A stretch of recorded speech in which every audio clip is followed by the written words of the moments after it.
Απόλλωνα, Θεέ του ήλιου και της ιδέας του φωτός, έστειλες τις ακτίνες σου και άναψες την ιερή δάδα για τις φιλόξενες πόλεις Μιλάνο και Κορτίνα, και εσύ, Δία, χάρισε ειρήνη σ' όλους τους λαούς της γης και στεφάνωσε τους νικητές του ιερού αγώνα.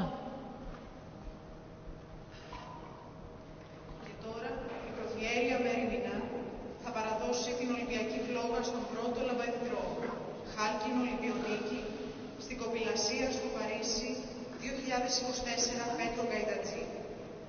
Now the High Priest Μέριμνα will hand the Olympic flame to the first torchbearer, bronze medalist rowing at the Paris 2024 Olympic Games, Petros Γκαϊτατζής.